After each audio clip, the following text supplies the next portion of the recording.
Hay nako, wala akong pakialam sa mga sinasabi mo. Dahil lahat ng to ginagawa ko para sa anak ko. Wala kang karapatang husgahan ang pagiging ina ko. Hanggat kaya ko maging mas magaling pa siya sa lahat, gagawin ko yon. Kaya manahimik ka na. Kung hindi mo kayang makita ang mga ginagawa ko, hindi kita pinipigilang umalis ng bahay ko. Lumayas ka at wag na wag kang babalik.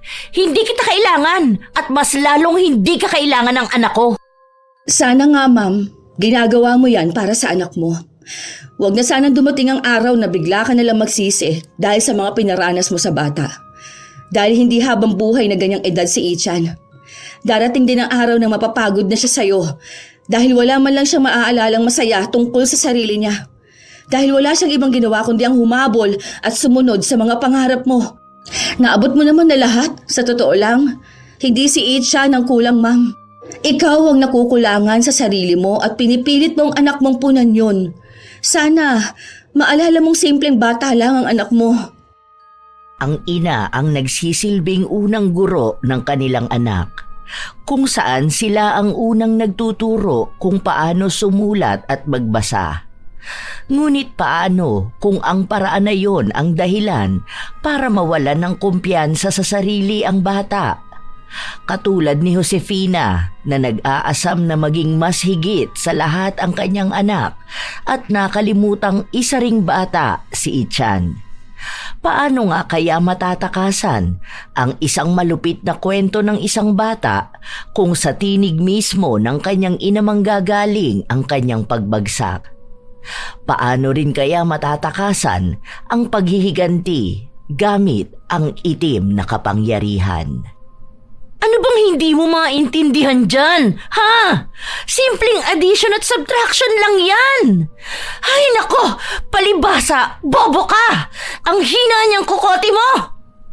Ulitin mo yan, ulitin mo! Dapat ma-perfect mo yan, kaya hindi ka nangunguna sa klase niyo eh. Mami, masakit po yung kurot niyo. Mas makakatikim ka sa akin kapag hindi mo inayos yan. Pumapangalawa ka lang palagi. Nakakahiya ka, alam mo ba yon? Ha? Nung ako nag-aaral, sa edad kong ganyan sa'yo, ang dami ko nang alam. Ilang medal na ang nakuha ko.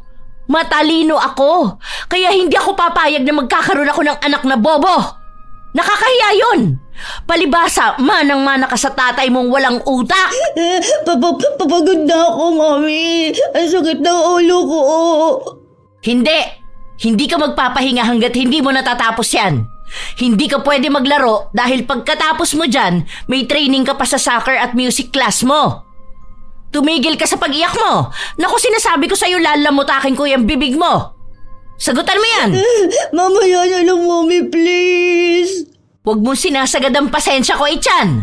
Sinasabi ko sa'yo, kailangan mo maging matalino. Kailangan mo maging magaling sa lahat ng bagay kagaya ko. Ha?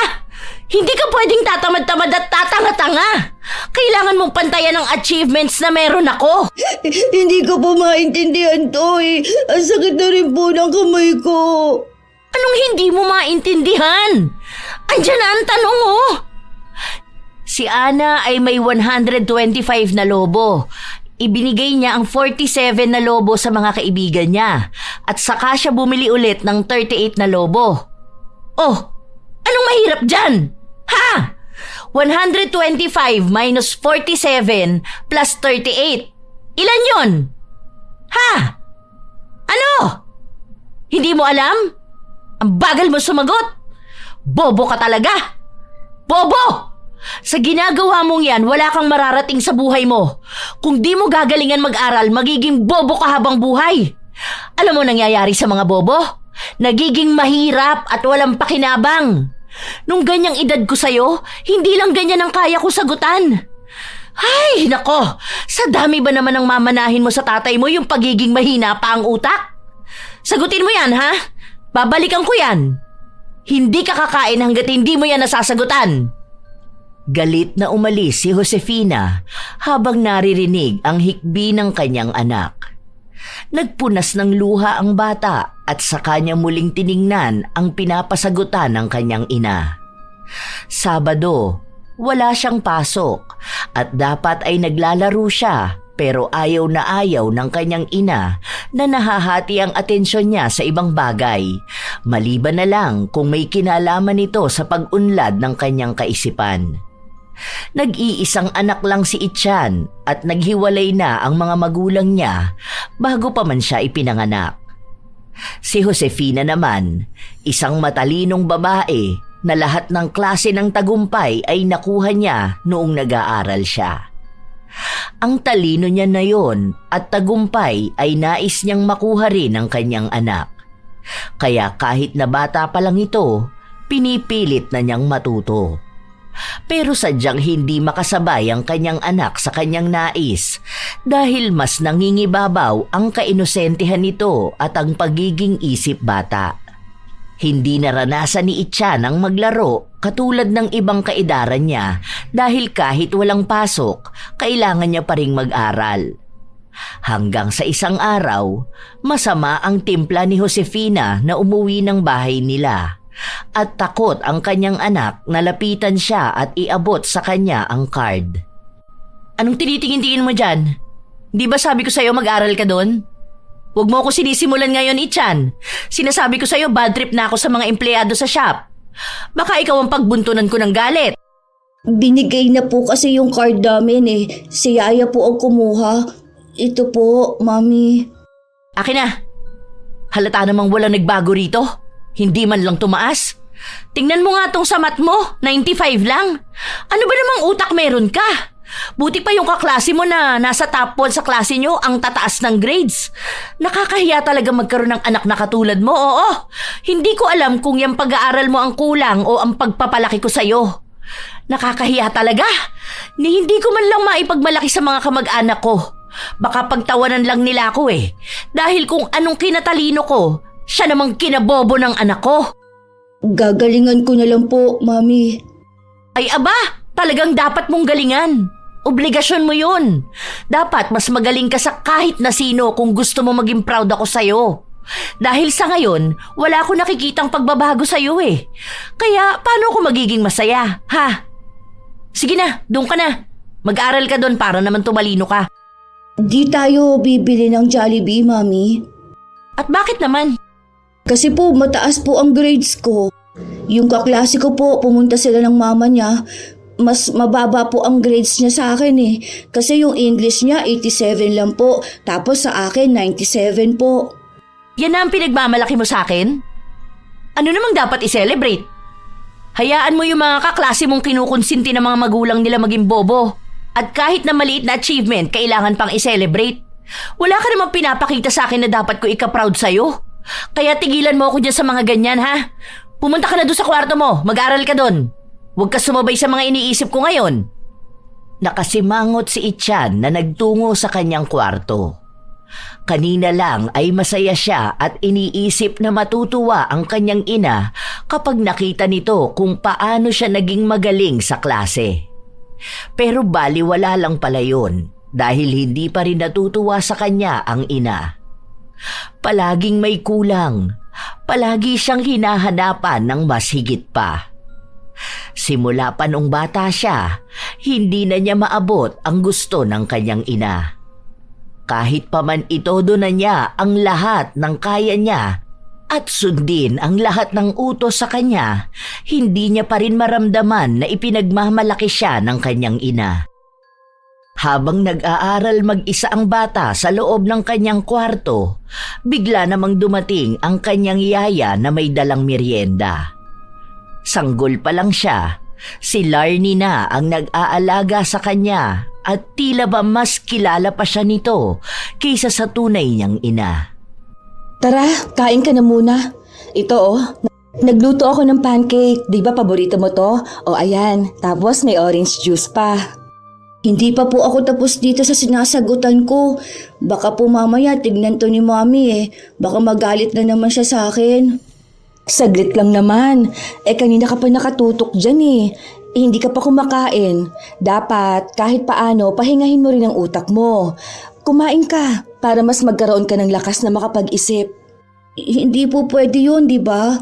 Kasi kapag nagpahinga daw po ako, ang sabi ni Mami, magiging bobo ako lalo.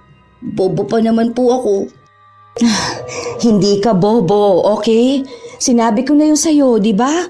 7 years old ka pa lang, pero ang dami mo nang alam. Palagi mong tatandaan ang sinasabi ko sa'yo na magaling ka at dapat proud ka sa sarili mo sa mga nagagawa mo. Kaso po, hindi naman proud si Mommy. Nagagalit siya sa akin palagi. Di ba? Lagi kong sinasabi sa'yo na palagi mong tatandaan. Mahalaga ka, espesyal ka, sapat ka, at hindi mo kailangan maging perpekto. Hawak ka sa kamay ko. Ano ulit yon? Sabay tayo ha? Naniniwala ako sa kakayahan ko. Masaya ako na ako ay ako. Mayroon akong talino at talento para magtagumpay sa buhay. Yan, very good. Ang galing talaga ng big boy na yan ah. Oh, tara na, merienda na tayo.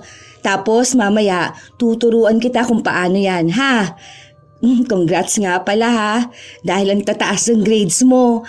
Ang talino mo talaga.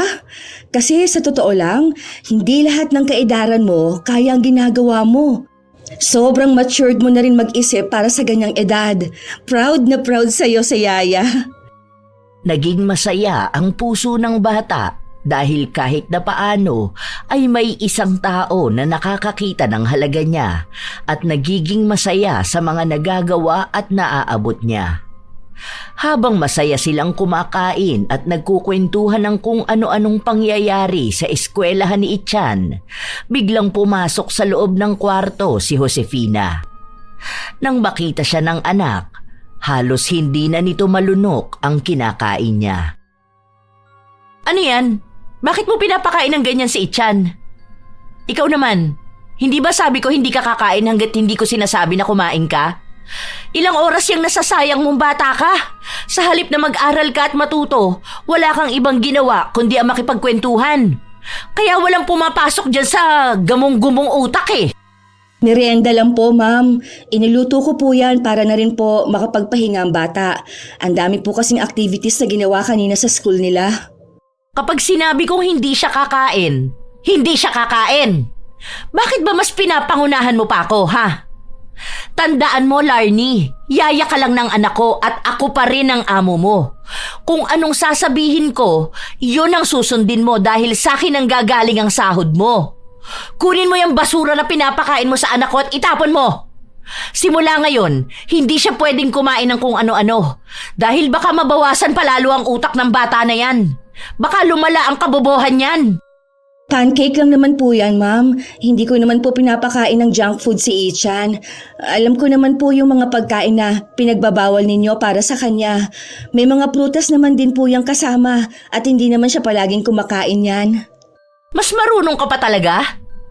Aalisin mo yan o ikaw ang aalisin ko sa trabaho? Ikaw, Ichan, bumalik ka dyan sa sinasagutan mo. Huwag lang ako makakita ng mali-mali mong sagot dyan na kung malilintikan ka talaga sa akin. Ikaw naman, Larnie, tigilan mo ang pakikipagchismisan sa anak ko ng mga walang kwentang bagay dahil hindi yun nakakatulong sa pag-unlad niya. Yang mga walang kwenta mong kwento sa kanya, hindi nakakadagdag sa talino niya yon. Lalo lang lumiliit ang utak niya. Kahit na gustong-gusto pa ng bata kumain, ibinaba niya yon para sundin ang utos ng kanyang ina. Si Larnie naman ay itinapon ang iniluto niya para sa bata dahil alam niyang galit na talaga ang kanyang amo. Mas lalong naging mahigpit si Josefina sa kanyang anak. Ang dami niyang ipinagbawal at kahit pahinga ayaw niyang gawin ni Ichan. Kailangan sundin ang oras ng tulog at ang oras ng gising. Nakaayos na rin ang mga patakaran niya bago matulog at paggising ng bata. Lahat yon may kinalaman sa kung paano pa mas lalong tatalino ang kanyang anak. Wala siyang pakialam kahit na hirap na ang bata. Palagi niya lang sinasabi na lahat yon ay ginagawa niya para magkaroon ng magandang kinabukasan ng anak niya. Isang umaga, sabay na kumain ang mag-ina. Minsan kasi hindi yun nangyayari, lalo pat maagang umaalis si Josefina. May negosyo siyang namana mula sa kanyang mga magulang. At ito ang kabuhayan na nagbibigay ng karangyaan sa kanila. Mami, kain ako hotdog po. Hindi pwede. Bawal sa bata ang hotdog. Bakit naman po? Napanood ko po sa palabas yung mga bata doon, hotdog ang kinakain nila. Baon din po ng mga kaklase ko, hotdog. Basta, bawal yun dahil hindi yun maganda sa utak. Nakakaapekto yun para maging bobo ang isang bata. Kaya kung kakain ka nun, magiging bobo ka palalo. Kakarampot na nga lang yung utak mo, gusto mo pang mabawasan. Lahat niyang pinapakain ko sa'yo, maganda yan sa utak mo para naman tumalino ka. Puro gulay ang kainin mo para maging masustansya ang utak mo. Kunti lang po. Kurot lang po. Ganito po, oh. Ichan! Di ba sinabi kong hindi pwede? Hindi mo rin ba maintindihan yon, ha? Kaya kita pinagbabawalan kumain ng mga ganong pagkain dahil ayokong matuluyan na mawalan ka ng utak. Sayang lang ang pagsusumikap kung maging matalino ka. Sayang ang ibinabayad ko sa mga nagtuturo sa'yo kung kakain ka ng mga pagkain na hindi pwede. Kapag sinabi kong bawal, bawal! Sorry po, Bobby. Sorry po. Tumigil ka sa pag-iyak mo! Huwag mo akong paandaran ng mga ganyan mo, ha? At isa pa, ang mga lalaki hindi umiiyak. Hindi ka pwedeng magpakita ng emosyon mo dahil ang mga umiiyak ay mahihina. Kaya huwag kang iiyak. Ayoko isipin nila na nagpapalaki ako ng bobo at mahinang bata. Naiintindihan mo ba ako? Ha?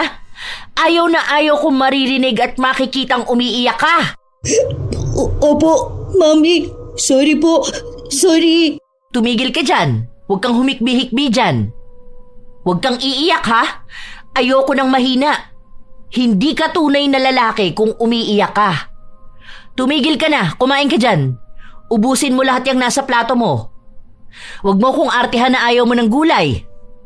Walang nagawa ang bata kundi ang sundin ang utos ng kanyang ina. Nakatayo lang sa isang gilid si Larnie. Maging siya ay nasasaktan sa pakikitungo ni Josefina sa bata. Simula pa noon, wala nang kalayaan si Ichan na ilabas ang anumang nararamdaman niya. Kailangan niyang sundin ang anumang utos sa kanya ng kanyang ina. Sa ayaw man o sa gusto niya, kailangan niyang gustuhin din ang gusto ng kanyang ina. Tila ba hindi kilala ni Josefina ang anak dahil ang gusto ni Ichan ang siya namang ayaw ni Josefina. Sa tuwing magsasalita ang anak at ayaw niya ang sinasabi nito, nagagalit na kaagad siya. Kahit sa emosyon ng bata, nais niyang kontrolin. Bawal siyang magalit. Bawal malungkot at bawal maging masaya kapag hindi masaya ang kanyang ina. Ang malaki nilang bahay at marangyang buhay ay nagmistulang kulungan para sa isang paslit na gusto lang namang maranasang maging bata. Habang pauwi galing sa paaralan sina Ichan at Larnie, nakasabayan nila ang ibang sundo ng mga kaklase ng bata at nag-uusap sila na maglalaro ang mga bata sa bagong parke malapit sa kanilang paaralan. Nung una, sobrang tuwa ang nararamdaman ni Ichan pero napawi rin yun dahil alam niyang bawal niyang gawin yun. Pagka-uwi niya, kailangan niyang mag-aral ulit dahil magagalit ang kanyang ina kapag nalaman na naglalaro siya. Gusto mo ba maglaro? Bawal naman po. Uwi na po tayo. Baka magalit na naman po si Mami. Mamaya pa naman uuwi ang Mami mo. Tara, punta tayo doon kahit saglit lang. Secret na lang natin sa kanya na naglaro ka. Magagalit po si Mami. Di ba ang sabi niya kapag mag-play ang mga bata nawawala ng utak? Magagalit po yun kasi magiging bobo pa ako lalo. Di ba? Sinasabi ko sa'yo na hindi ka bobo. Normal lang mag-play ang mga bata. Kasi sa paglalaro, may natututunan din naman. Tara na, uuwi rin naman tayo mamaya lang. Hindi yan malalaman ng Mami mo. Noong una ay nag-aalangan ng bata dahil may halong takot sa kanyang dibdib. Iniisip niya na kapag naging masaya siya, malalaman yon ng kanyang ina at magsasalita na naman ng kung ano-ano. Pero nang makita ni Ichan ang mga batang kaedaran niyang naglalaro, nakaramdam siya ng kakaiba sa kanyang dibdib. Lumalabas ang tunay niyang kaisipan at damdamin bilang isang bata na nais makaranas ng ganong kasiyahan. Maging si Larnie, nakaramdam siya ng tuwa habang nakikita niya ang kanyang alaga na masayang naglalaro. Naririnig niya itong tumatawa at kahit ang mga mata nito ay nakangiti rin. Ang cute talaga ng batang to. Ang ganda ng ngiti. Pasigaw-sigaw pa at sabay tatawa. Nakakaawa lang din. Dahil minsan nga lang maging bata, pinagbawalan pang maging masaya. Pilit na pilit ipagawa ng ina ang mga hindi pa naman dapat ginagawa ng ganyang edad. Kung sana nakikita lang ni Ma'am Josefina kung gaano kabait at kabibo ang anak niya. Pero palaging natatakot magpakatotoo sa sarili dahil palaging takot sa sasabihin ng ina. Halos maluha si Larnie habang pinagmamasdan niya ang kasiyahan ng kanyang alaga. Alam niyang matalino si Ichan para sa edad niyang yun, pero sadyang naghahanap lang ang ina nito ng mas higit pa. Kaya pati ang dapat nakaranasan ng bata na maglaro at makihalubilo sa iba ay ipinagbabawal sa kanya. Iniisip din ni Larnie na kung may magagawa lang sana siya, pero sa tuwing magsasalita siya, palaging ipinapaalala sa kanya kung sino ba siya sa buhay ni Ichan. Palaging sinasabi sa kanya na binabayaran lang ang serbisyo niya kaya huwag niyang pakikialaman ang desisyon ng kanyang amo. Kahit nayaya lang siya ni Ichan, napamahal naman na siya sa bata. Dahil siya ang nakasama nito mula sa pagiging sanggol hanggang habang lumalaki. Nakikita niya kung gaano kadedikado ang bata na maabot ang pamantayan ng kanyang ina sa pagiging matalino. Ngunit sa halip na suporta ang makuha ng bata mula sa ina, walang ibang ginawa si Josefina kundi ang pababain ang kumpiyansa sa sarili ni Ichan. Ilang araw ang lumipas, palaging nagpupunta sa parke ang dalawa. Kahit na saglit lang, at para bang nakaw na oras lang, nabibigyan pa rin ni Larnie ng kasiyahan ng kanyang alaga. Hanggang sa isang araw, habang naglalaro si Ichan, bigla siyang natalisod sa nakaharang na bato at dahil doon, bigla siyang nadapa. Yaya, may sugat! May dugo, ayan oh! Yari ako kay mami. Bawal ako umiyak. Wala to. Hindi masakit. Hindi masakit. Sandali lang, Ichan. Kalma ka lang, okay? Inhale, exhale. Inhale, exhale. Okay ka na? May sugat po ako. Magagalit po si mami. Masakit? Hindi po. Hindi masakit. Alam ko, masakit yan. Okay lang na madapa. Normal yan. Kasama yan sa paglaki. Huwag kang matataranta, okay? Kung nasugatan ka, gagamutin natin yan. Gagaling yan. Huwag kang matatakot dahil lang nasugatan ka. At kung masakit naman talaga, hindi mo na kailangan sabihin sa sarili mong hindi masakit. Tao ka. At ang tao, normal lang na nasasaktan, ha? Kung iiyak ka dahil masakit, okay lang yan. Hindi po. Sabi ni mami bawal umiyak. Di ba po? Strong ako eh. Kapag iiyak ako, weak ako. Magagalit si mami kapag mahina po ako. Kaya di po masakit. Hindi mahina ang mga taong umiiyak. Ang pag-iyak ay isang emosyon. Parehas lang ito sa pagtawa. Kung kailangan mong umiyak, sige lang, iyak ka lang, ha? Andito si Yaya, hindi kita huhusgahan kung iiyak ka. Kung nasasaktan ka, dito lang ako. Umiyak nga ang bata. Nagpakita siya ng kanyang emosyon sa kanyang yaya dahil pakiramdam niya ay ligtas siyang maging mahina. Nararamdaman ni Ichan ang hapdi ng kanyang sugat pero marahan naman yung ginamot ng kanyang yaya. Pagka-uwi nila sa bahay, doon lang ulit nilagyan ni Larnie ng gamot ang sugat ng kanyang alaga. Ayan, okay na. Nilagyan ko na ng cute na band-aid. Gagaling na yan. Salamat po. Paano po kapag nalaman ni mami na nadapa po ako? Siguro naman nung bata pa ang mami mo, nadapa rin siya. Alam niya na normal lang yun. Minsan nga kahit matanda na, nadadapa pa rin eh. Ang mahalaga doon, bumangon ka, hindi ba? Sana po mabait na lang si Mami katulad nyo. Bakit po ba ang bad niya sa akin? Kasi po yung mga classmate ko, love na love naman po sila ng mga mami nila. Sila pa nga po ang nagsusundo sa kanila eh. Tapos bibilhan sila ng ice cream sa labas. Tapos po kapag ako, gagalit palagi si Mami.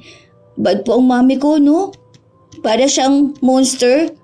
Iba-iba kasi ang pamamaraan ng mga ina kung paano nila pinapalaki at dinidisiplina ang kanilang mga anak. Siguro, iba lang yung sa pamamaraan ng mami mo, pero love ka nun. Hindi lang ganun sa love ng ibang mami sa mga anak nila, pero sure na sure ako, love na love ka ng mami mo. Ipinaliwanag ni Larnie ang iba't ibang klaseng pagmamahal ng ina. Matalino naman si Ichan kaya nauunawaan niya ang mga yon.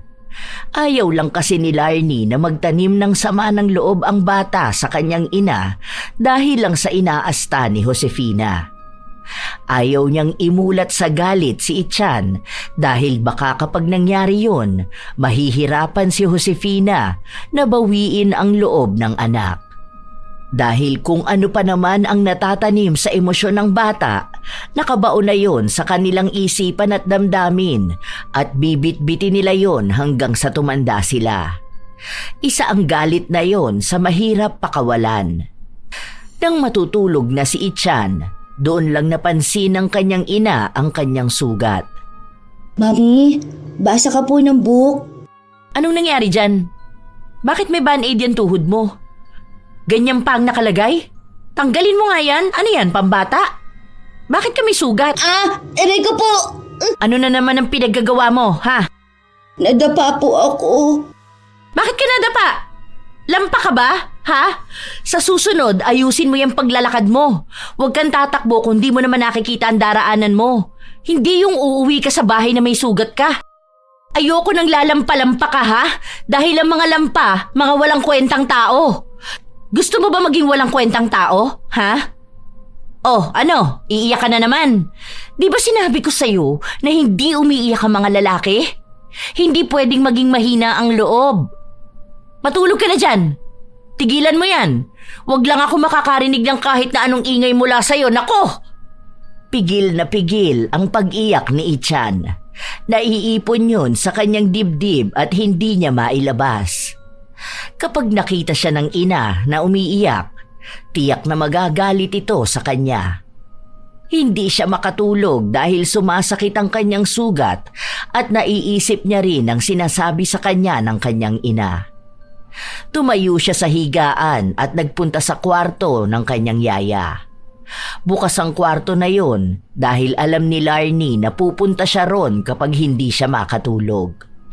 Yaya, gising ka pa po. Oh, akala ko pa naman tulog ka na. Hindi ka ba makatulog? Ano nangyari dyan sa sugat mo? Nagdurugo yata. O halika nga rito. Tinanggal mo ba ang band-aid? Tinanggal po ni Mami kasi po pambata raw po ang nakalagay. Huwag mo na lang po ako lagyan nun, ha? Sige, hindi ko na lang lalagyan. Hindi ka na naman ba makatulog? Gusto mo bang magbasa ako ng book para sa'yo? Sige po, gusto ko po. Okay, sandali lang. Ay, kaso nabasa ko na sa'yo lahat to eh. Ay, ayun, sakto, may isa pa ako rito. Bakit po lahat ng book ninyo puro color black lang? Iisa lang po ata ang book nyo, oh. Hindi gusto ko lang talaga tong book na to. Sige na, huwag ka na makulit. Humiga ka na para makatulog ka na. Babasahan kita ng kwento, ha? Hug kita. Sumiksik ang bata sa kanyang yaya na para bang ito ang kanyang ina. Ni minsan kasi, hindi ito nagawa ni Ichan kay Josefina. Lalo na't ayaw ng kanyang ina na matulog siyang katabi ito para daw masanay siyang mag-isa sa kwarto niya. Kapag naman natatakot siya, nagagalit ang kanyang ina at sinasabi na wala siyang dapat katakutan at dapat siyang maging matapang. Nagagawa niya lang magpunta sa kwarto ng kanyang yaya kapag tulog na rin ang kanyang ina. Oras kasi na nasa loob na ng kwarto si Josefina, hindi na ito lumalabas pa. Hindi pa tapos ang kwento ni Larnie nang makatulog na si Ichan. Ang himbing ng tulog ng bata at ang inosente niyang mukha ang nagdadala ng awa sa kanyang yaya. Kapag nakakatulog si Ichan sa kwarto ni Larnie, binubuhat niya ang bata pabalik sa kwarto nito. Noong mas bata pa si Ichan, kayang-kaya ito ng kanyang yaya, pero nang lumaki na ito ay naging mahirap na. Pero kahit na ganon, hindi pa rin tumitigil si Larnie na buhati ng bata kapag nakakatulog ito. Ilang araw pa ang lumipas, wala pa ring nagbabago sa pakikitungo ni Josefina sa kanyang anak. Palagi niya pa rin itong pinupursige sa pag-aaral. Isang hapon, uwian na sa paaralan. Nag-aabang sa labas ng kanilang silid si Larnie. Alam naman ng iba na yaya lang siya ng bata, kaya minsan hindi napipigilan ng mga yon na magtanong kung bakit hindi nagpupunta ang ina ni Ichan. Busy kasi sa business niya si ma'am. Minsan naman nagpupunta yon, baka hindi niyo lang nakikita.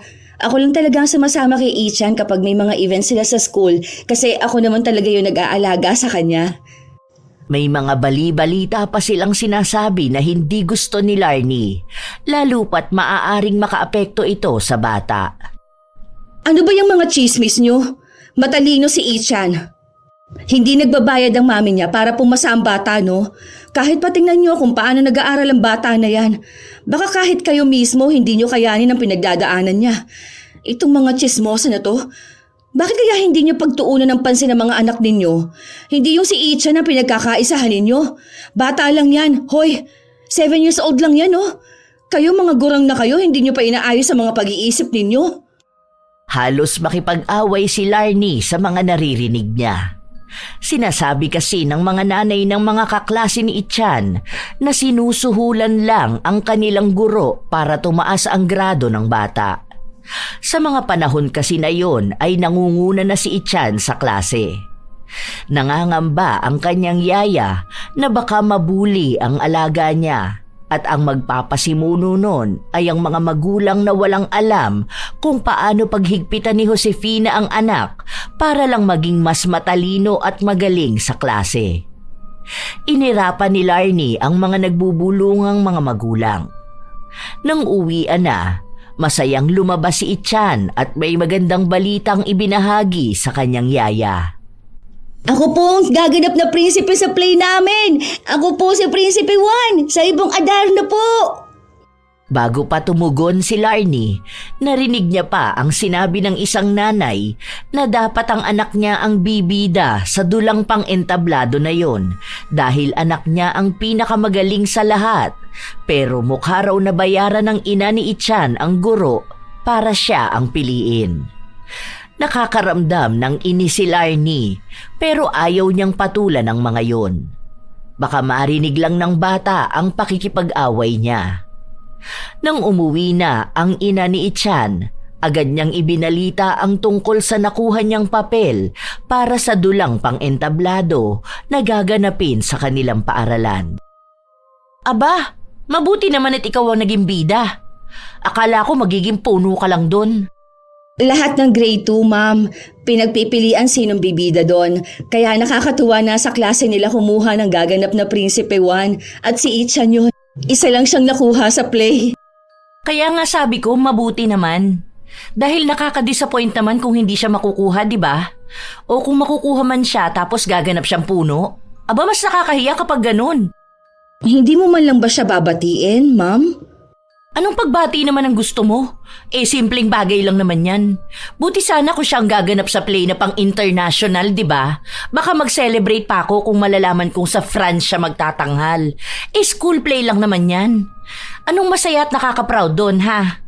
Kahit nung ako nag-aaral, nakakakuha naman ako ng ganyang role. Ikaw, Larnie, tigilan mo yung pagkonsinti sa anak ko na nakaka-proud yung mga simpleng bagay na ginagawa niyan. Baka akalain niya sapat na yon kahit kulang pa naman at baka hindi na yan mag-asam ng higit pa. Baka akala mo hindi ko alam ang ginagawa mo, ha? Kung mahal mo ang trabaho mo, umasta ka bilang yaya, hindi bilang nanay. Inis na umalis si Josefina sa harapan ng dalawa. Baka sa mukha ni Ichan ang lungkot. Nawala ang kaninang tuwa niya dahil akala niya'y magiging masaya ang kanyang ina.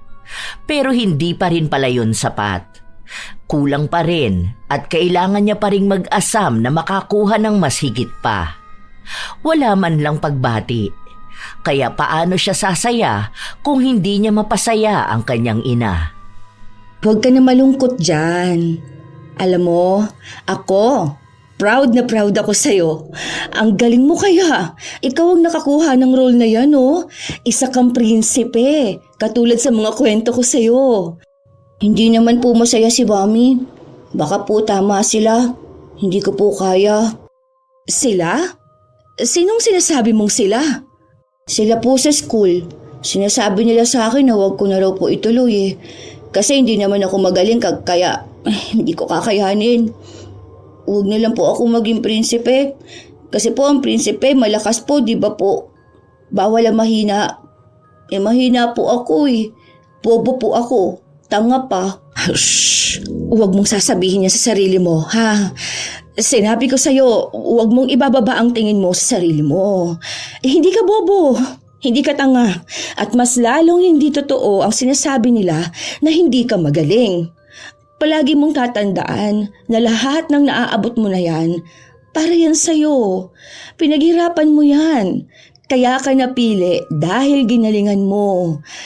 Kailangan makita mo sa sarili mo yun, ha? Huwag mo nga hayaan na maaapektuhan ka ng sasabihin sa'yo ng ibang tao. Dapat palagi kang proud sa anumang naaabot mo. Okay? Huwag mo na ulit sasabihin yan, ha? Matalino ka at magaling. Pero sabi ni Mami na bobo ako eh. Saka sabi rin po ng lahat na nagmamagaling lang ako, na nagpapanggap lang po ako. Hindi ko naman daw po kaya.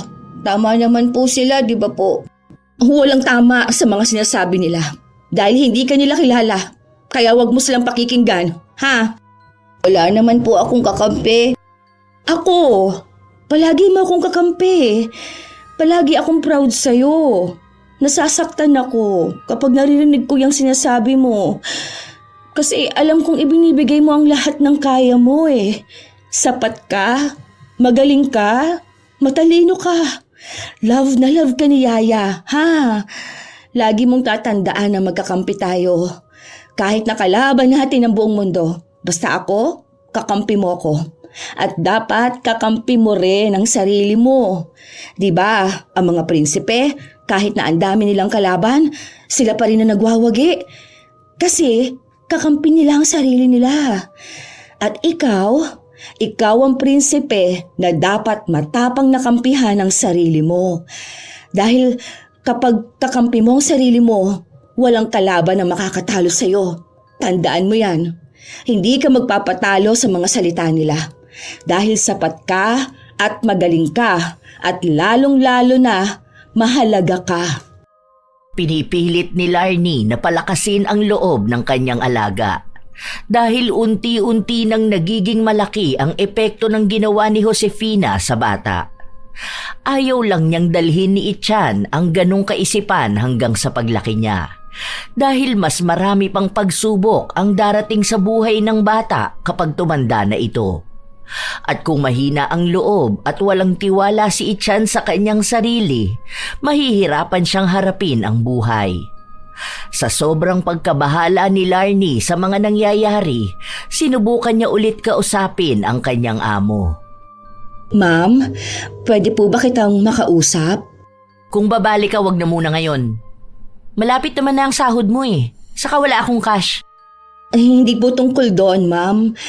Tungkol po kay Ichan. Bakit? Ano na namang ginawa ng bata na yun?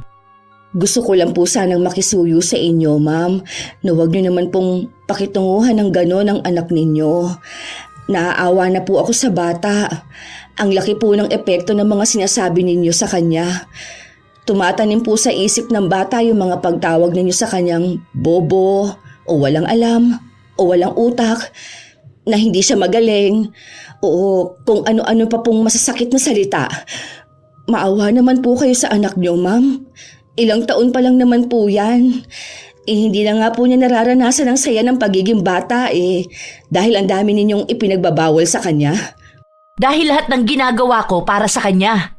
Ayokong nagmumukha siyang tanga o kahiya-hiya sa ibang tao. Teka, ano bang pakialam mo, ha? Anak ko yan at ako ang masusunod sa kung ano mang gusto kong ipagawa sa kanya. Mahina naman talagang kukote niya Ni hindi siya kumakalahati sa kaalaman ko nung bata ako. Paano pa kapag lumaki na yan? Baka hindi niya makuha mga nakuha kong tagumpay noon. Iba naman po kasi ang anak ninyo, ma'am. May sarili po siyang landas na tatahakin. Hindi naman po ibig sabihin na ganun kayo noon. Pipilitin niyo ang anak ninyong sundan ang yapak ninyo. Malay po ninyo may iba pang paraan para lumabas pa lalong katalinuhan niya. Yung hindi sapilitan. Isa pa, matalino po si Ichan, ma'am. Dapat nga po maging masaya kayo dahil kahit papaano, hindi siya katulad ng ibang bata na wala talagang kakayahan na matuto kaagad. Pero si Ichan, lahat ng bagay na iintindihan na niya. Kaya alam na po niya yung mga sinasabi ninyo sa kanya. Yung mga pangmamaliit ninyo. Mas maganda po kung gabayan ninyo ng maayos ang bata. Yung ipakita nyo naman na proud po kayo sa kanya at masaya kayo sa mga naaabot niya kahit na maliit na bagay lang. Para malaman niya rin na masaya kayo para sa kanya at kakampi niya kayo. Huwag mo akong pagsasalitaan ng ganyan dahil wala kang alam sa pagiging isang ina. Bakit? May anak ka ba? Di ba wala naman? Kaya hindi mo naiintindihan ang ginagawa ko para sa anak ko. Bago mo sabihin sa akin yung mga yan at bago mo ko pangaralan sa pagiging isang ina, siguraduhin mo muna na naging magulang ka. Dahil kung hindi mo alam ang pakiramdam maging isang ina, hindi mo maiintindihan ang ginagawa ko. Isa pa, ano nga namang alam mo sa pag-intindi? Hindi ka nga marunong magbasa, di ba? Kasi wala kang pinag-aralan at bobo ka rin. Sa totoo lang kaya natatakot ako na nagiging malapit sa'yo ang anak ko Kasi baka mahawa siya sa'yo. Wala ka kasing achievement sa buhay kaya kahit na maliit na bagay lang, kailangan mo pang ipagbunyi. Tama naman po kayo, ma'am. Hindi naman po talaga ako naging ina. Wala akong anak. Tama rin kayo na mababa lang ang pinag-aralan ko at hindi naman talaga ako nakakapagbasa ng maayos. Hindi niyo po ako katulad na ang daming achievements sa buhay. Ang daming medal, ang daming awards. Hindi niyo po ako kasing talino. Hindi ko po ikakaila yun dahil hindi po ako nakikipagpaligsahan sa inyo. Pero isa lang po ang alam ko. Masyado na po kayong kinain ng sistema ng katalinuhan ninyo na hindi nyo nagamit para alagaan na mabuti ang anak ninyo. Sa sobrang taas ng tingin nyo sa sarili ninyo, nakalimutan yung yumuko para tignan ang anak nyo. Hindi ako naging isang magulang, pero ako pang naging mas ina sa ating dalawa. Sa totoo lang po, wala kayong kasiyahan. Kahit nasa inyo na ang lahat, pakiramdam nyo pa rin palagi kayong nakikipagkumpetensya sa kung kanino man. Kung paligsahan sa pagiging mabuting ina, yun siguro ang achievement na dapat ninyo na makukuha. Kawawa ang anak niyo sa'yo, ma'am. Kasi sa totoo lang, sobrang hirap abutin ang standard ninyo. Kasi malamang, pati kayo hindi niyo yun maabot-abot. Hoy, hindi mo ako kilala at hindi mo alam kung anong pinagsasasabi mo. Kung hindi magiging katulad ko ang anak ko, nakakahiya siya. Anong sasabihin ng ibang tao? Ha? Nakatira po ba ang ibang tao sa bahay ninyo, ma'am? Nakikita po ba nila ang palagi ninyong nakikita, ha? May kanya-kanyang buhay ang bawat tao. Hindi nila pakikialaman ang anumang meron ka. Ikaw lang ang naglagay ng standard na yan sa sarili mo. At ikaw ang nagpapahirap sa anak nyo, ma'am.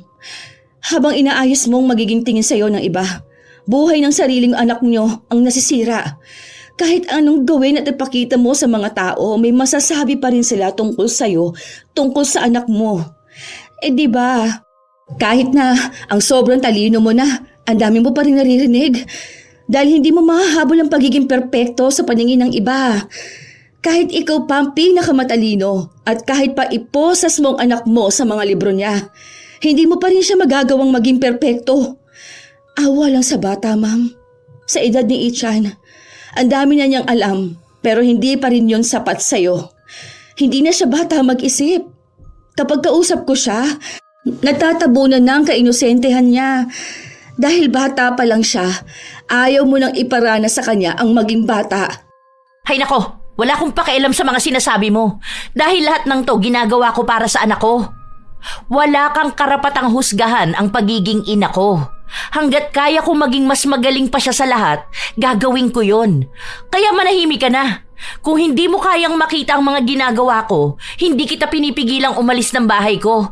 Lumayas ka at wag na wag kang babalik. Hindi kita kailangan at mas lalong hindi ka kailangan ng anak ko. Sana nga, ma'am, ginagawa mo yan para sa anak mo. Huwag na sanang dumating ang araw na bigla ka nalang magsisi dahil sa mga pinaranas mo sa bata. Dahil hindi habang buhay na ganyang edad si Ichan. Darating din ang araw na mapapagod na siya sa'yo dahil wala man lang siyang maaalalang masaya tungkol sa sarili niya. Dahil wala siyang ibang ginawa kundi ang humabol at sumunod sa mga pangarap mo. Naabot mo naman na lahat, sa totoo lang. Hindi si Ichan ang kulang, ma'am. Ikaw ang nakukulangan sa sarili mo at pinipilit mong anak mong punan yun. Sana, maalala mong simpleng bata lang ang anak mo. Hindi na nakipagtalo pa si Larnie sa kanyang amo dahil alam niyang hindi rin naman siya pakikinggan nito. May sariling desisyon si Josefina at kahit na kailan ay hindi niya pinakinggan ang mga taong may mababang pinag-aralan at hindi kayang maabot ang kung ano man ang meron siya. Maliban na lang doon sa mga taong tinutukoy niyang titingin ng mababa sa anak niya kung hindi ito magiging kasing talino niya. Nanatili pa rin si Larnie sa bahay dahil alam niyang kailangan pa rin siya ng alaga niya. Kung mawawala siya, mawawalan na ng kakampi si Ichan. Pero habang tumatagal, palala rin ng palala ang ginagawa ni Josefina sa kanyang anak. Ano na naman tong ginawa mo, ha? Bakit nagdodrawing ka na naman? Hindi ba sinabi ko sa'yo pag-aaral mo ang atupagin mo? Kung hindi ka nag-aaral, yung pagtugtog ng instrument ang gawin mo. Sayang nga ibinabayad ko sa nagtuturo sa yung gumamit ng violin kung gagawa ka lang ng walang kwentang bagay. Mas gusto ko po mag-drawing, Mami. Ikaw naman po yan eh. Mami, huwag niyo pong punitin. Wala akong pakialam dito. Akin na nga yan, itatapon ko yan. Sinong bumili sa'yo nito, ha? Yun bang yaya mong konsentidora? Sinasabi ko sa'yo, huwag ka magpapapaniwala sa mga pinagsasasabi niyan sa'yo dahil dinadala ka lang niyan sa linya ng mga bobo na katulad niya. Alam mo na nga na mahina ang utak mo, talagang gusto mo pa maging bobo lalo? Walang kwenta tong ginagawa mo, katulad mong walang kwenta. Namana mo talagang lahat sa ama mo eh. Parehas kayong walang pakinabang sa buhay ko. Puro pasakit lang ang dala mo sa aking bata ka. Alam mo, dahil dyan sa ginagawa mo, wala kang mararating. I hate you, Mami! I hate you! Ah, ganon. Matapos kitang bigyan ng marangyang buhay, magagalit ka pa sa akin, ha? Ano? Sino ba yung pinagmamalaki mo? Yang yaya mo? Hindi kanyang kayang bigyan ng magandang buhay katulad ng naibibigay ko sa'yo. Alam mo kung anong totoo? Hindi kanya mahal. Kaya lang siya nagtitiis sa'yo dahil binabayaran ko siya. Kung wala siyang sahod sa akin, wala naman niyang pakialam sa'yo. Tandaan mong bata ka, walang magmamahal sa'yo kung hindi ka matagumpay sa buhay. Kaya yung pagmamahal sa'yo ng yaya mo, hindi yan totoo. Nababayaran ng pera ang pagmamahal. Kaya wag mo akong aartehan. Kaya kita pinipilit na maging magaling para galangin ka rin ng mga tao sa paligid mo. Para makakuha ka ng pagmamahal at respeto. Dahil kung mananatili kang bobo at walang kwenta, walang magmamahal sa'yo. Wala! Dahil ako kasi, kung mananatili kang ganyan, hindi kita mamahalin. Ma'am, huwag niyo naman pagsalitaan ng ganyan ng anak niyo. Akala ko po ba matalino kayong tao? Bakit hindi niyo po muna iniisip ang sasabihin ninyo bago kayo magsalita? Huwag ka sumabat dito dahil hindi kita kinakausap. Totoo ang sinasabi ko na hindi ko siya mamahalin kung mananatili siyang walang kwenta. Dahil walang magmamahal sa isang bobo, mahina at tangang tao. Talagang ganyan ang ipamumukha mo sa anak mo? Talagang gusto mong isipin niyang pati pagmamahal kailangang ipagkait sa kanya? Ano ba, ma'am? Masyado naman na yung mga salita ninyo para sa anak niyo. Grabe na ang lamat na ibinibigay niyo sa pagkatao niya. Napakasahol mo. Para kang hindi tao kung magsalita. Hindi mo nga siya binubugbog, pero grabe yung mga salita niyo. Walang sugat ang katawan niyang pwedeng magamot. Dahil yung sugat na ibinibigay niyo, nasa kaluluwa niya. Sa sobrang talino mo, hindi mo na maalala paanong maging tao. Huwag mo akong pagsasalitaan ng ganyan dahil binabayaran lang kita. Tingnan natin kung hanggang kailan mo makakampihan ang walang kwentang bata na yan. Dahil sesante ka na! Lumayas ka na sa bahay ko! Kapag nakuha mo ang sahod mo sa linggo, lumayas ka na rito at huwag ko nang makikita yung pagmumukha mo na yan kahit na kailan!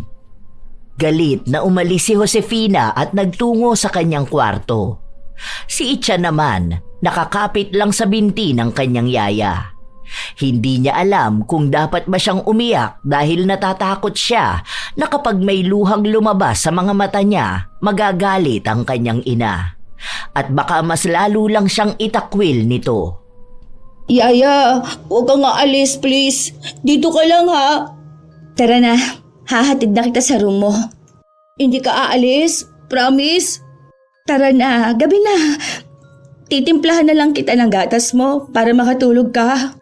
Hindi ka aalis, di ba? Di ba? Hindi ka aalis. Sabihin mo muna. Magtitimpla ako ng gatas mo. Huwag kang aalis, please. Papakabait na ako, promise. Para hindi kayo mag-aaway ni Bobby. Please, huwag kang aalis. Please, please. Tara na sa kwarto mo. Pigil na pigil ang emosyon ni Larnie. Hindi niya pwedeng ipakita sa alaga niya ang anumang nararamdaman niya, lalo pat alam niyang mahihirapan lang si Ichan kapag umalis siya. Kilala niya ang kanyang amo. Kapag sinabi nito sa kanya na si Sante na siya, ang ibig sabihin lang ay talagang pinapaalis na siya. Ang kailangan na lang niyang gawin ay ihanda ang kanyang alaga. Kinabukasan, hindi niya nabinuksan pa ang usapin tungkol sa pag-alis niya dahil alam niyang pwedeng masira ang araw ni Ichan. Pagkatapos ng klase, sinundo niya ito. Katulad noon, masaya si Ichan nang makita siya nito. Mahigpit din siyang niyakap. Tingnan mo to, natuwa sa akin si teacher kasi ang sabi niya sa akin na sobrang galing ko daw po. Wow! Ano ba yung ginagawa mo? Nagpa-drawing kasi sa amin. Tapos po ito, ako to, si Mommy, tapos ikaw. Mag-drawing daw kami ng family namin eh. Oh, dapat kayo lang ng mami mo. Kayo naman ang family. Kasama ka naman po sa family eh. Ito po, sa'yo na to. Itago mo po yan ha. Nakalagay dyan na 100 ang grades ko. Kapag nakita po kasi ni Mami ang gawa ko, baka po sirain niya lang eh. Itatago ko to kasi gawa to ng very good kong Ichan. Dahil magaling ka, mag-ice cream tayo. Alam ko gusto mo nun, di ba? Mango flavor. Kaso magagalit naman si Mommy. Mamayang gabi pa naman uuwi ang mami mo. Tara na, ako manilibre sa'yo. Alam ko, matagal mo nang gusto mag-ice cream eh. Bakit po kailangan mag-celebrate? Di ba po sabi ni Mami na walang kwenta yung ginagawa ko? Lahat ng ginagawa mo may kwenta ha? Saka alam mo, yung arts, yung mga ganitong drawing na ginagawa mo, maganda to kasi hindi lahat kayang gawin to. Ako nga eh, ang alam ko lang na drawing, 2 bundok, tapos may araw sa gitna, tapos may bahay kubo na may palayan pa sa gilid. Tandaan mo, kung saan magaan ang puso mo kapag ginagawa mo ang isang bagay, ibig sabihin, yun talaga ang para sa'yo. Kahit na ang tingin nila wala yung kwenta. Dahil hindi lahat maiintindihan ka. Ang mahalaga, dapat iintindihin mo ang sarili mo. Ang galing mo kaya, no? Kahit na maliit na bagay lang ang tingin mo sa nagawa mo, dapat ka mag-celebrate. Pinaghirapan mo kaya yun. Hindi naman ibig sabihin na masaya ka sa maliliit na bagay na nagawa mo. Hindi ka na pwedeng mag-asam pa ng mas malaking bagay. Kung hagdan nga, kailangan mo pang umapak sa isa bago ka pa makaakyat hindi ba? Wala namang makakarating agad sa taas nang hindi nagsisimula sa mababa. Ang dami ko namang sinasabi, tara nang ha? Gusto ko na rin ng ice cream. Sinusulit ni Larnie ang bawat oras na kasama niya ang kanyang alaga. Gusto niyang makita itong masaya. Gusto niya na bago niya ito iwan, magawa naman niyang bigyan ng magandang alaala ang kanyang alaga. Mga bagay na hindi pinapahintulutan ng ina nito na gawin. Ilang araw na lang ang nalalabi bago siya tuluyang umalis. Isang gabi, nasa loob sila ng kwarto ni Ichan at hinahayaan niya lang gumuhit ang bata. Alam mo, isang araw, magiging isa kang sikat na artist. Palagi mong ipagpapatuloy gawin yan, ha? Gusto kong makita yung mga gawa mo. Gusto kong makita ng mundo kung gaano kakagaling. Magugustuhan kaya nila ito? Oo naman. Naniniwala ako sa kakayahan mo. Ako kaya ang #1 fan mo. Kung ako naniniwala na kaya mo, dapat ikaw rin maniwala ka na kaya mo. Sana po si Mami rin maniwala siya na kaya ko. Alam ko, darating din ang araw na makikita ng Mami mo ang halaga mo. Makikita niya rin yung mga mali niyang ginagawa. Basta huwag ka magtatanim ng galit sa Mami mo, ha? Intindihin mo siya na kung ano man ang ginagawa niya sa'yo, makakatulong sa kinabukasan mo. At isa rin sa tatandaan mo na kapag sinasabihan kang bobo, hindi ka tunay na bobo. Huwag mong paniniwalaan ang sasabihin nilang wala kang kwenta at hindi ka magaling. Dapat tanggapin mo rin ang sarili mo. Kapag hindi na tayo magkasama, lagi mong iisipin na may naniniwala sa'yo, ha? At sa kakayahan mo. At ang naniniwala na yon, gusto ring maniwala ka sa sarili mo. Kakampi mo ako. Kakampi mo ang sarili mo. Huwag ka na po umalis. Sige na po, please. Darating din naman ang araw na aalis ako. Kaya ngayon pa lang, tanggapin na natin yon. Pero hindi ibig sabihin na hindi na tayo magkasama. Mawawala na rin ang suporta at love ko sa'yo. Ikaw pa rin ang Ichan ko. Hindi na nakapagsalita pa ang bata. Yumakap lang siya ng mahigpit sa kanyang yaya. Sige, okay lang umiyak. Diba, ang sabi ko sa'yo na kapag naiiyak ka, umiyak ka. Hindi mo kailangan pigilan ang emosyon mo. Hindi totoo na hindi pwedeng umiyak ang mga lalaki. Dahil lahat ng tao may emosyon. Lahat ng tao pwedeng umiyak. Hindi kahinaan ang paglabas ng mga nararamdaman. Hindi porket lalaki ka, kailangan mong pigilan ang luha mo. Sige lang, okay lang maging mahina. Maging si Larnie ay hindi na napigilan ang kanyang sarili na maiyak. Mahigpit na yakap din ang ibinigay niya sa kanyang alaga. Simula pa noong sanggol si Ichan, siya na ang kasama nito. Siya ang kasama nito noong unang beses siyang humakbang. Siya ang nakarinig ng unang salitang binigkas ng bata. Sa lahat ng bagay, siya ang kasama ni Ichan. Mula sa tawanan hanggang sa iyakan.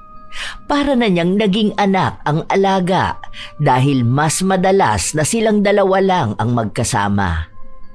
Alam naman niyang darating talaga ang araw na magpapaalam sila sa isa't isa, pero hindi niya lang inaasahan na magiging ganito kaaga. Sobrang bigat ng kanyang dibdib. Alam niyang napamahal na rin sa kanya ang bata. Pero kahit nahirap siyang iwan si Ichan, yon ang kinakailangan. Hindi na rin naman siya papayagan ng kanyang amo na manatili. Huling gabi ni Larnie bilang yaya ni Ichan, pinagluto niya ito ng paborito niyang ulam. Magkasama silang nagkwentuhan ng mga bagay-bagay. Ikinuwento ni Larnie kung paano naging makulit si Ichan noong sanggol pa lang siya at tuwang-tuwa naman ang bata habang pinapakinggan yon. Hanggang sa kinausap siya ni Josefina. Heto na ang huling sahod mo. Siguro naman nakapag-empake ka na ng gamit mo. Bukas, gusto ko umalis ka na bago pa magising si Ichan. Huwag ka nang magpapakita sa kanya. Ma'am, nakikiusap ako sa'yo na sana pakitunguhan niyo po na maayos ang anak niyo. Dahil kawawa si Ichan. Wala ka nang pakialam kung paano ko pakikitunguhan ang anak ko. Wala ka na sa bahay na to. Tapos na ang trabaho mo. Hayan, binigay ko na ang sahod mo. Kaya lumayas ka na. Hindi na lang binigyan ng pansin ni Larnie ang galit ng kanyang amo. Dahil para sa kanya, nais niyang bigyan ng atensyon ang natitirang oras na magkasama sila ni Ichan. Ayaw niyang maging malungkot. Ayaw niyang umiyak. Gusto niya na masayang matutulog ang alaga niya. Nabanggit sa kanya ni Ichan na gusto nitong tumingin ng mga bituin sa labas na hindi pinapayagan ng kanyang ina na gawin. At iyon ang gustong iparanas ni Larnie. Nasa labas sila ng bahay kung saan nakaupo sila sa isang mahabang kahoy na upuan. Wow! Ang gaganda ng stars! Nakikita mo ang mga bituin? Ang dami nila. Merong malalaki, merong maliliit, may makinang, meron namang halos hindi makita. May natatakpan ng ulap pero stars pa rin naman sila, di ba? Opo, pero mas maganda pa rin ang makikinang, di ba? Tulad ng sabi ni Mommy, sa totoo lang bawat isa sa kanila may sariling dahilan kung bakit sila nandun. Hindi kailangan maging pinakamaliwanag para masabing mahalaga. Kagaya mo, kahit na palagi kang hinahanapan ng mami mo ng mas higit na tagumpay, hindi pa rin mababago na katulad ka ng star. May sarili kang ningning. Kaya gusto ko, huwag na huwag mong kakalimutan ang palagi kong sinasabi sa'yo. Ha? Hawakan mo ang kamay ni Yaya.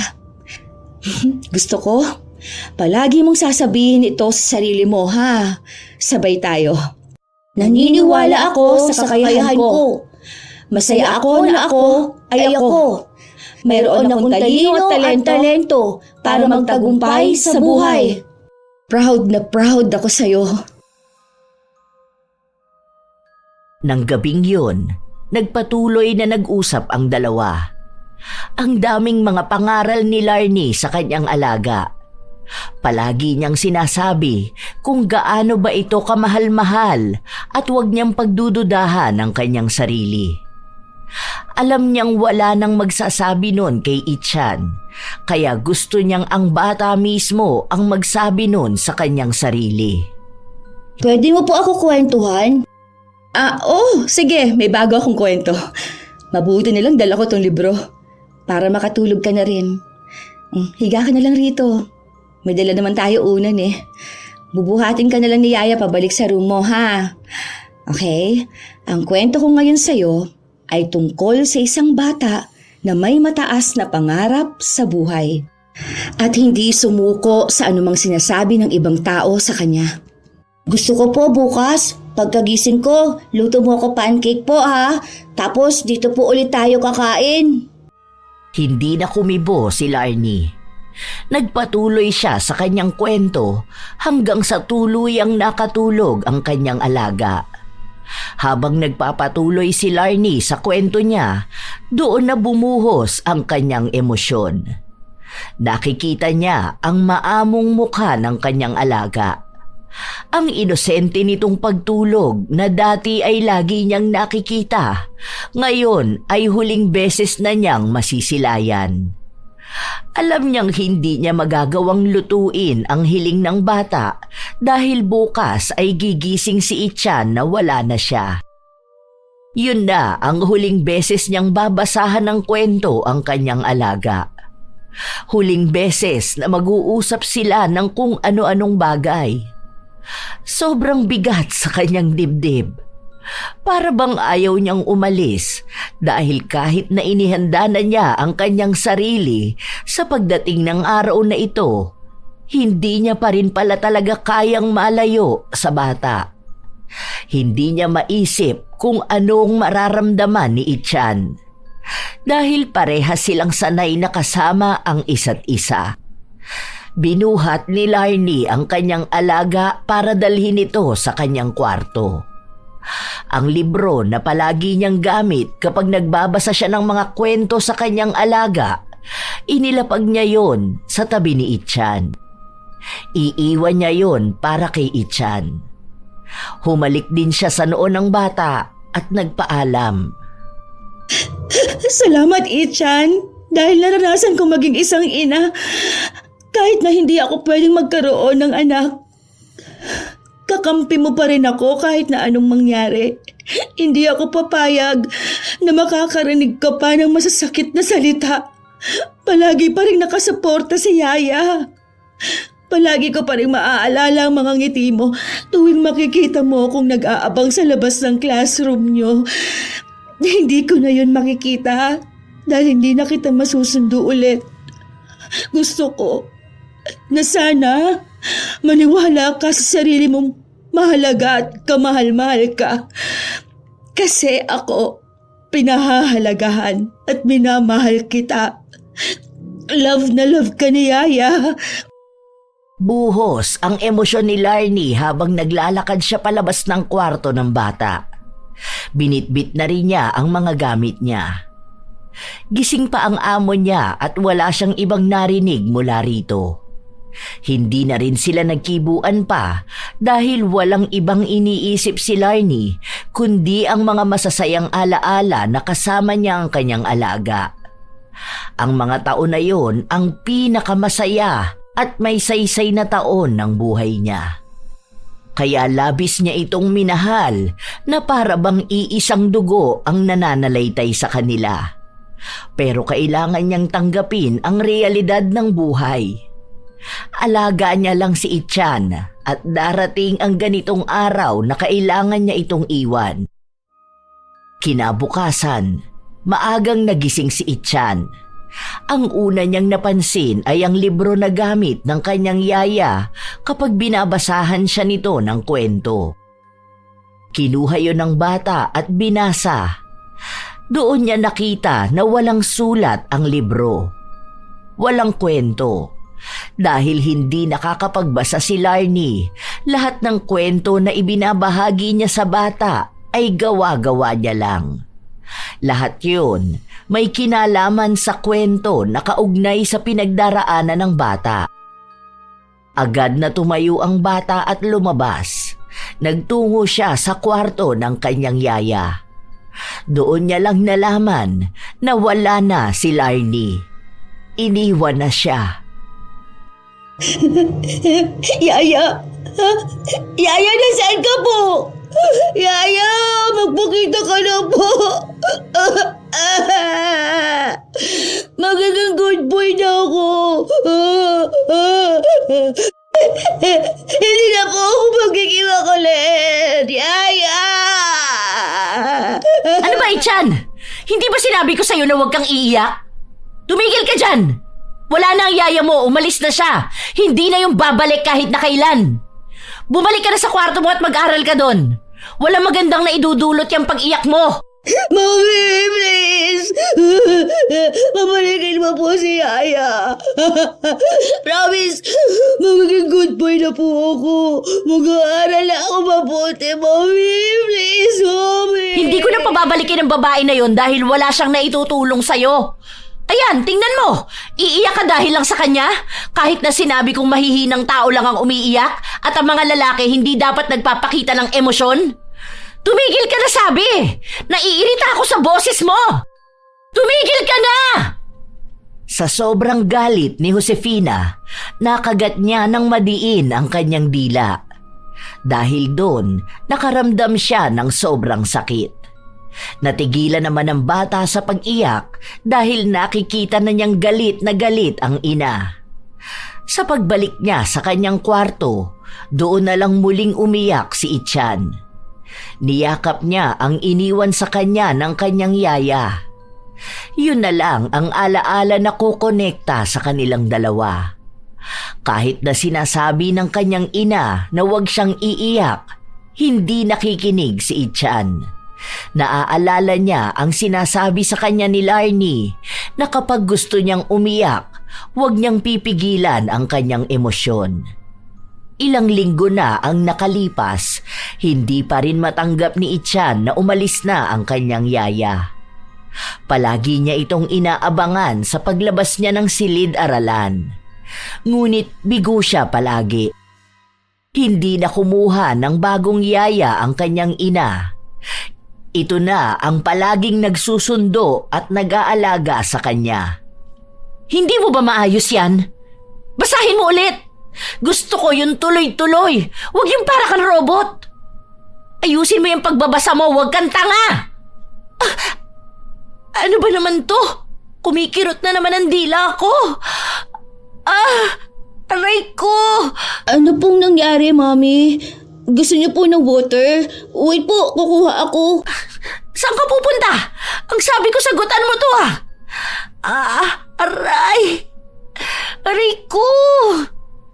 Palaging sumasakit ang dila ni Josefina mula noong araw na nakagat niya ito. Kaya bibihira na lang siyang makapagsalita. Dahil sa nangyayari sa kanyang yon, hindi na tumatagal ang pagsasalita niya. Kaya kahit nagalit siya sa kanyang anak, ay hindi niya ito mapagsalitaan ng maayos. Ilang beses na rin siyang nagpatingin sa doktor, ngunit wala naman silang makitang kakaiba sa kanyang dila. Kahit na sino ang kausap niya, bigla na lang aatake ang sakit niya.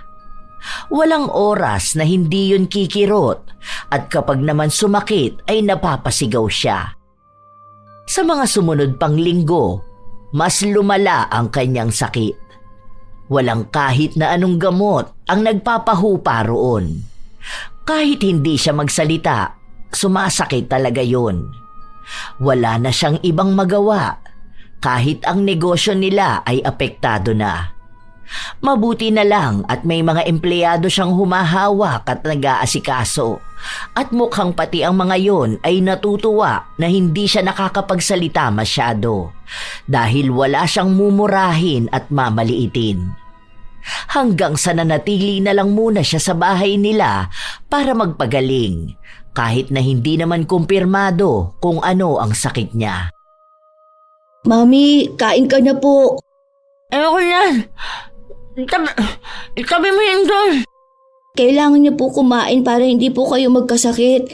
Sabi sa akin ni Yaya dati, kakain pa rin para maging healthy. Ayoko niyan. Doon ka na nga. Alam mo na nga na nahirap na akong magsalita. Kagalitin mo pa ako. Huwag ka na po kasi magalit, Mami. Malapit na po yung play namin. Malapit na po ako maging Prinsipe 1. Nood po kayo doon. Hindi makapagsalita si Josefina dahil sa sobrang kirot ng kanyang dila. Napapakapit na lang siya ng mahigpit sa kanyang higaan. Patuloy na nagkukwento ang kanyang anak ng mga nangyari sa kanilang paaralan. Kung paano siya nag-aaral at kung ano ang ginagawa ng mga kaklase niya. Pati na rin kung paano siya natutong tumayo sa sarili niyang mga paa kahit na bata pa lang siya dahil ayaw ng kanyang ina na maging mahina siya. Tahimik lang si Josefina na dati ay hindi niya nagagawa dahil palagi siyang may masakit na salitang ibabato sa kanyang anak. Ngayon na hindi siya makapagsalita ng kung ano-anong makakasakit sa damdamin ng kanyang anak, doon naman nagpatuloy na magkwento si Ichan. Nagiging malaya na rin siya kahit na paano. Naging tahimik ang kanilang bahay. Kung hindi mahalaga ang sasabihin ni Josefina, hindi siya nagsasalita. Nakakakilos naman ang katawan niya dahil dila lang talaga ang apektado sa kanya. Dahil dalawa lang sila ng anak niya na nasa bahay, siya ang nagluluto at nag-aasikaso rito. Ang isa lang sa kinaiinisan ni Josefina, nagmimistula siyang pipe. Hindi niya mapagalitan ang anak, kaya pakiramdam niya malapit na itong magrebelde. Pero sa totoo lang, naging mas mabait na bata pa ang kanyang anak. Nag-aaral ito ng kusa. Tumutulong din sa kanya sa mga gawaing bahay.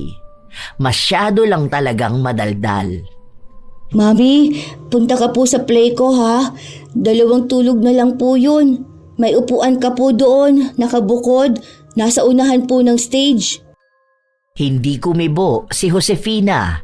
Nakatingin lang siya sa kanyang cellphone. Palagi siyang aburido dahil hindi niya mailabas ang mga bagay na gusto niyang sabihin. Para bang pinipigilan siyang maging malaya, katulad ng ipinaranas niya noon sa kanyang anak. Para bang wala ng kagalingan ang nangyayari sa kanya. Hindi niya alam kung tatanggapin niya yon dahil ayaw niyang maging baldado. Nanghihinayang siya sa talino na meron siya kung hindi maririnig ng mga tao kung paano siya magsalita. Isang gabi, nasa kwarto niya si Josefina kung saan napapikit siya sa sobrang sakit ng kanyang dila. Gusto niyang sumigaw pero sa halip kasi na makakatulong yon, mas lalo lang sasakit ang nararamdaman niya. Naluluhaan na siya pero pigil na pigil ang kanyang emosyon. Nagpapakatatag siya kahit hindi naman talaga niya kaya. Ilang sandali pa, pumasok ang kanyang anak sa kwarto. Nakapatay ang ilaw kaya kumakapa ito sa dilim. Gising si Josefina at hindi yon alam ng kanyang anak. Kinapa nito ang ina at napansin na walang kumot, kaya kinumutan siya ng bata. Tapos noon ay kinapa ang kanyang mukha para hanapin ang kanyang noo. Hinalikan yon ng anak. Dear God, please po, pagalingin niyo na po ang mami ko. Gusto ko na po marinig ulit yung boses niya. Ayoko po kasi na nahihirapan siya eh. Kawawa po kasi ang mami ko. Thank you po. Amen. Good night, Mommy. I love you po. Matapos sabihin ng bata yon, ay agad na rin siyang lumabas ng kwarto. Doon nakaramdam ng kirot sa kanyang dibdib si Josefina. Ang inosenteng boses at panalangin sa kanya ng kanyang anak ang nagdala sa kanya sa pagiging emosyonal. Hindi niya alam kung bakit bigla na lang pumasok sa utak niya ang lahat ng mga ginawa niya. Kung paano niya nagawang pagsalitaan ng masasakit ang kanyang anak dahil lang sa hindi nito makuha ang gusto niya. Doon niya napagtanto na tama nga si Larnie, na masyadong naging mataas ang ambisyon niya at nakalimutan niyang iba si Ichan sa kanya. Sa kabila ng mga nagawa niya at masasakit na salita kay Ichan, mahal pa rin siya ng kanyang anak. Umiyak si Josefina. Bumuhos na ang emosyon na pilit niyang pinipigilan. Ang dami niyang pagsisisi. Gusto niyang humingi ng tawad sa kanyang anak at gusto niyang bumawi. Nang sumapit ang araw kung saan gaganap na si Ichan sa dulang pang-entablado, nag-aabang ang bata kung darating ba ang kanyang ina. Wala siyang nakikita na nakaupo. Nalulungkot siya dahil pakiramdam niya wala nga talagang pakialam ang kanyang ina. At hindi ito masaya na mapanood siya sa entablado. Habang nagpapatuloy ang kanilang pagtatanghal, biglang nakaramdam ng takot si Ichan. Hindi na niya masyadong maalala ang sinaulo niya. Gusto niyang tumakbo palayo at wag nang ituloy. Pakiramdam niya rin, mababa ang tingin sa kanya ng mga tao at pinagtatawanan siya. Hanggang sa bigla niyang narinig ang isang pamilyar na boses na nagpawala ng kanyang kaba. Go! Anak ko! Sige lang! Kaya mo yan! Lumiwanag ang mukha ni Ichan nang masilayan ng kanyang ina na nanonood sa kanya. Doon muling lumakas ang kanyang loob para tapusin ang pagtatanghal. Nagpalakpakan ang lahat. Naging masaya para sa kanya at sa lahat ng mga kasama niya. Agad siyang napatakbo sa kanyang ina at niyakap ito. Thank you, Mommy. Ang galing mo. Proud na proud si Mami. Doon nakita ni Josefina kung ano ba ang epekto niya sa kanyang anak. Sobrang saya ng bata nang marinig din ang mga salitang iyon mula sa kanyang ina. Isang salita na matagal na niyang nais na marinig. Doon na nagsimulang magbago ang lahat. Hindi na naghihigpit si Josefina sa kanyang anak. Binibigyan na niya ito ng pagkakataon na alamin kung ano ba ang mga gusto niyang gawin. Hindi na papabayaan ni Ichan ang kanyang pag-aaral Sa halip ay naging motibasyon niya pa nga ang ginagawang pagbabago ng kanyang ina. Kahit na nahihirapan si Josefina na magsalita, patuloy niyang tinuturuan ang anak. Sa halip na ibaba niya ang kumpiyansa nito sa sarili, tinutulungan na niya itong maging mahusay pa. Naging maganda ang samahan ng mag-ina. Sinusuportahan na rin ni Josefina ang ginagawa ng kanyang anak sa pagguhit. Sinasamahan niya ito kapag may mga sinasalihang kompetisyon. Sabay rin silang nananalangin para sa paggaling ni Josefina. Sa totoo lang, hindi naman na umaasa si Josefina na gagaling siya, pero nakakatulong ang ginagawa nila ng kanyang anak para makapagsalita na ulit siya ng maayos. Madalang na lang din kung sumakit ang kanyang dila. Dahil ang totoo niyan ay si Larnie ang may kagagawan kung bakit nananakit ang kanyang dila.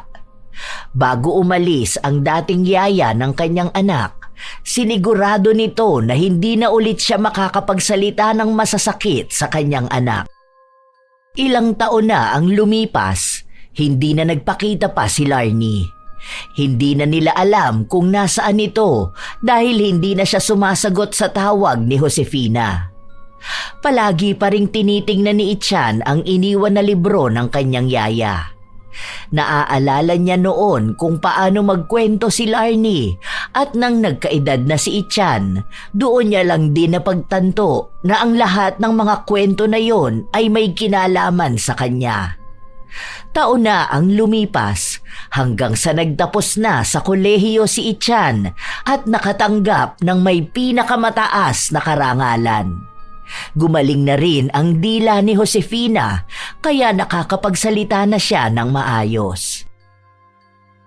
Grabe, Mami. Ito na yun. Ang galing talaga ng anak ko. Ay, kaya proud na proud sa iyo ang mami. Ayan, naabot mo na ang isa sa mga pangarap mo. Ito pa lang ang simula ng lahat. Sayang, wala ang yaya mo. For sure, proud na proud yun sa'yo. Masaya yun. Lalo na kung malalaman niya na ang dami mong achievements. Hindi ba? Kaya nga po eh. Ang tagal na rin po pala. Sana makita ko ulit siya. Dahil ang dami ko rin gustong ipagpasalamat sa kanya. Naalala ko na naman yung sabay namin binibigkas. Hindi ko alam kung naaalala pa niya yun pero ako tandang-tanda ko pa. Dahil palagi ko yung sinasabi. Naniniwala ako sa kakayahan ko. Masaya ako na ako ay ako. Mayroon akong talino at talento para magtagumpay sa buhay. Yaya Larnie! Yaya! Ang daming nangyari sa mga taon na hindi sila magkasama. Yaya, namiss kita. Pero bit-bit ni Ichan ang mga payo sa kanya ni Larnie. Ay, grabe ka naman. Hindi rin nawala sa mga pangarap niya ang kanyang dating yaya. Dahil ito ang tao na unang naniwala sa kakayahan niya. Palaging nagtatanggol sa kanya at dahilan kung bakit may masayang kwento siya ng kanyang kabataan na babalik-balikan niya. Katulad ng palaging sinasabi ni Larnie na ang taong dapat na magkakaroon ng tiwala sa kakayahan mo ay ang iyong sarili. May mga pagkakataon kasi na ang salita ng mga tao sa paligid ay nagiging malaking epekto sa kaisipan ng isang tao. Ang salita ay maaaring magpataas ng kanilang kumpiyansa o ang magpababa ng tingin sa kanilang sarili. May mga ina na katulad ni Josefina na siyang nagpupumilit sa kanilang mga anak na maging mas magaling sa lahat at hindi na nila nakikita ang masamang epekto nito sa isang bata. Inaagawan ng panahon na makapagsaya dahil lang sa gustong maging mas higit na matalino. Nakakapagsalita ng masasakit sa kanilang mga anak na para bang walang emosyon ang mga bata. Tandaan din na hindi naman masamang asamin na maging matalino, maging magaling, kung para naman ito sa mga anak o sa sarili. Ang masama ay ang pagpupumilit sa kakayahan ng isang tao at iparamdam na basura lang ang maliliit na tagumpay. Iba-iba ang kwento kung paano naging matagumpay ang isang tao. Hindi dahil anak mo siya, kailangan niyang sundan ang yapak mo. Dahil meron din siyang sariling landas na tatahakin. Tandaan na hindi kailangan maging perpekto para maging mahalaga.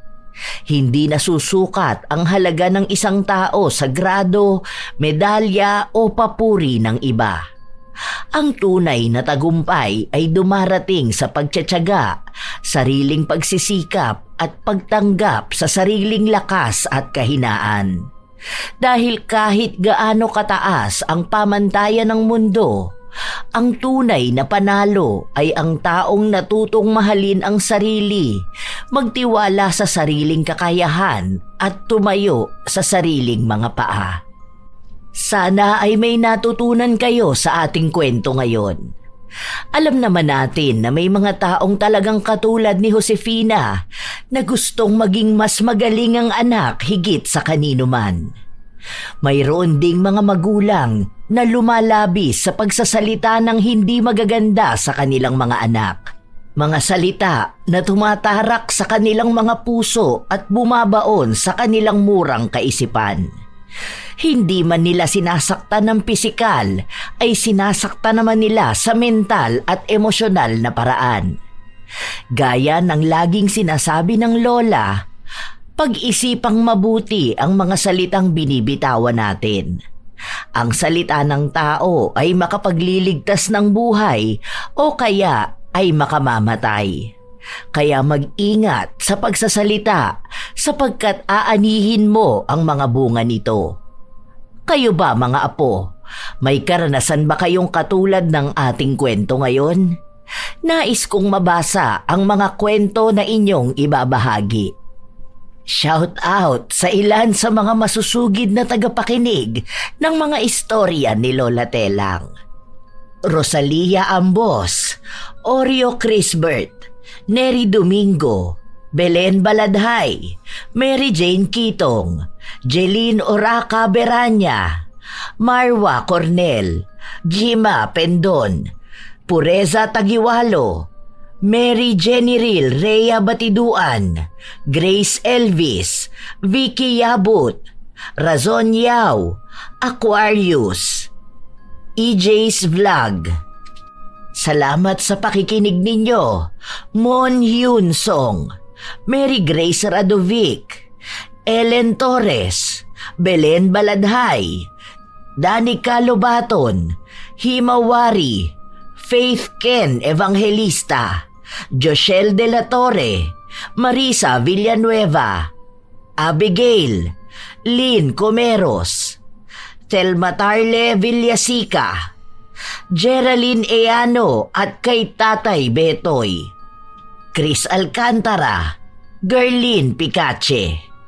Kumusta kayo? Cram TV at shout out kay Alita Floresca, Elizabeth Pamintuan, Joy Lee at maligayang kaarawan kay Tita Francia Pepito, Heli Borja, Elizabeth Orebia, Elizabeth Hardenil, Esteli Reyes, Filipina Palsario, Malia Torres, Annaliza Malatbalat, Renz Ann, Roda Bieri, Jessica Marie Ramos, Starsky TV Vlog, Chona Estilier. Shout out sa mga apo ko na sina Sydney Crosswind, Supladang Pasaway, Lovely Rose Roa at Princess Rain Roa Alawami, Kimpoy Feliciano, Hazel Fiesta, Judilyn Pakin, Nena Diones, Francisco Neng, Nelly Siang, Grace Hementera, Petronila Balyelos, AJ Chua, Pamela Agasang, Rachel Whitney, Gia Gigi, at belated happy birthday nung September 7 kay Danica Dulnuan. Ito ang inyong Lola Telang at maraming salamat sa palagi ninyong pakikinig, mga apo.